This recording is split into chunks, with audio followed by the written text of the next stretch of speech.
There's a lot of questions I would not want to be asked by Donald Trump, but here's an especially fun one.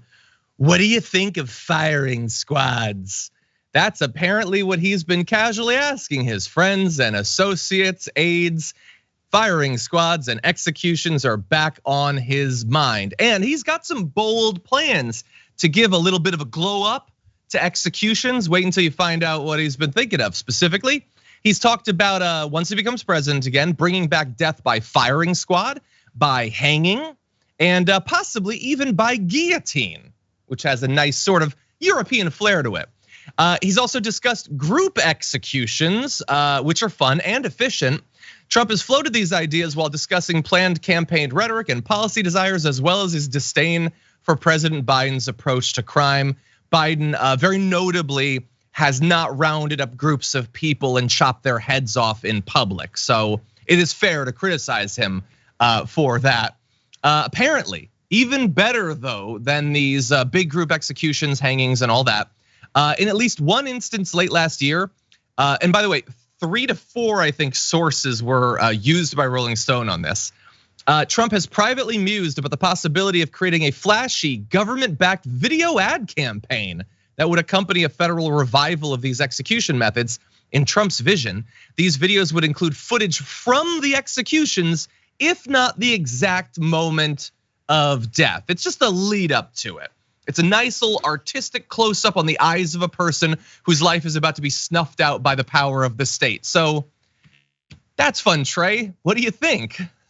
That last part is literally some Starship Troopers stuff. Like that's out of like Paul Verhoeven's satire from 30 years ago. I mean, literally they had execution footage as like hype videos in that movie. He's so like comically over the top and on the nose and hard to, determine. It all seems, it's hard to believe that it's all real, but with him it is real. I also wonder like what inspired this? Like, was he, going to executions and he didn't think they were theatrical enough, or it was boring, or he's like, why does that guy get to sit down? That's not fair. He should be, bent over or standing up with a bunch of other guys, or then get shot or their heads chopped off, or I don't know. I can't see Trump admiring the French overly much, but I just wonder where he's getting these ideas from.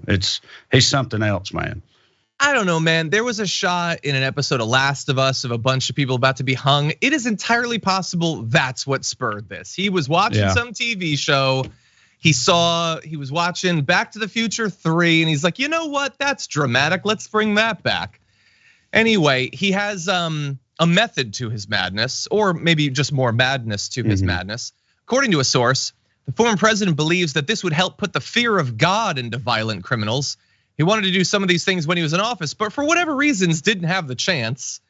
Anyway, by the way, this is not the first time that he's apparently had this idea of using grisly footage to try to influence public opinion. At one point, there was an anecdote from a former aide that the then president demanded footage of people dying in a ditch, bodies stacked on top of bodies, so that his administration could scare kids so much that they'll never touch a single drug in their entire life. And this might spur memories in some of you viewers. While he's perfectly happy to execute, even publicly, many different types of people, there has always been one sort of person that he would especially love to kill, and that's any drug dealer ever. And so while Trump spokespeople reached about this, Rolling Stone News said that it's fake or whatever, when they're lying, it's totally true. They did say when they were asked about firing squads, they referred Rolling Stone to lines from his 2024 campaign announcement, quote, every drug dealer during his or her life on average will kill 500 people with the drugs they sell, not to mention the destruction of families. We're gonna be asking everyone who sells drugs, gets caught selling drugs, to receive the death penalty for their pain. You've just got to kill these people. That's what he said. And so drug dealers especially have to be killed, Trey. Yeah, well, this is him getting pages out of his like authoritarian ruler homies playbooks. I think like the Filipino ruler, he was really into Duterte. Yeah, I often mispronounce words, and I knew the spelling of it, but I was like, I'm going to butcher that if I try to say. So thank you. I probably did too. Okay, well either way, that guy was really big into like. I remember his propaganda was that he'd like get on a dirt bike and ride through the streets shooting him himself and stuff. And I'm sure Trump thinks that's like superhero stuff because definitely, the Trump's version of superhero stuff is like the Boys version of superhero stuff. The Amazon show, like the Homelander version. Trump takes that totally unironically. So yeah, he's just always been jealous of dictators and iron fists and stuff, and has always admired their tactics. And I feel like that's where a lot of this is coming from. I think that you're probably right. If anybody watching this wants to get an idea of the psychology of someone like a Donald Trump, you really should watch The Boys. It's a great show, and it gives you a look into his mind. By the way, how much would you pay just to see Donald Trump try to ride a dirt bike? That would. Oh yeah, no, it'd be great. Well, that's what. Right, but like someone will send him a painting that they commissioned with it's him shirtless on a dirt bike with like a bald eagle swooping behind him, and he's got rock solid abs. He's firing an AR-15 or whatever in front of an explosion, right? And he just, to him, he's like, oh, I can remember when I did that. Or like he interprets that as reality. It's like, it's like, yeah, I could totally do that. And then he slips falling down another, slightly elevated ramp in September. Okay, I am definitely going to try to create that artwork because it needs to exist now. But anyway, look, we're joking. That at least for me is a defense mechanism. But he could very well be president again. And the thing is, all of this stuff that I think many of our viewers they'll react with horror at the idea of these sorts of things. And I think if you were to honestly poll the American people, I think the majority would be horrified by it. But look,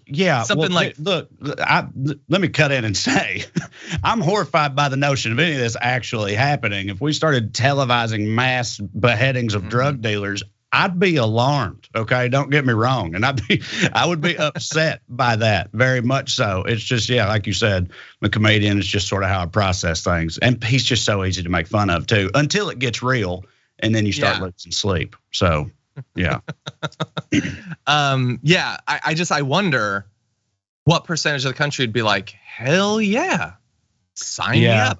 Is it 20%? Is it 30%? Right. I think it's millions of people would love to see just a line of people, someone who sold some marijuana, a second grade teacher, whatever, a drag queen. Like this is where it gets dark in the story. But if a mass figure came out with an AR-15 and gunned them down, at least tens of millions of Americans would cheer until they lost their voices. Yeah. So, I mean, that's been one of the most alarming things about the era of Trump to me is that like you knew those people existed, but I had no idea there was nearly as many of them as there clearly are. And the numbers you pulled, I would throw out the same one, somewhere between 20 and 30, I think at this point, or it's like his hardcore people.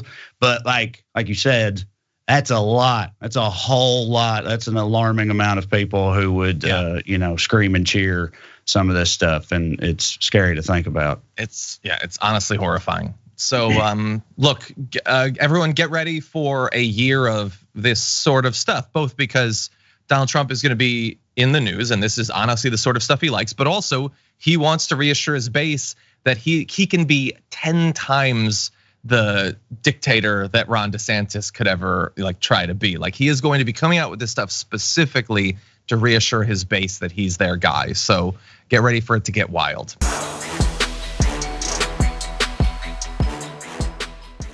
Check out the Damage Report podcast each day, wherever you get your podcasts, whether Pocket Casts or Stitcher or iTunes.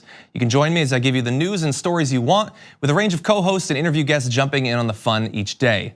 Again, that's the Damage Report, wherever you get your podcasts. And if you get them at iTunes, don't forget to rate and review. Sometimes I'll read them live on the show.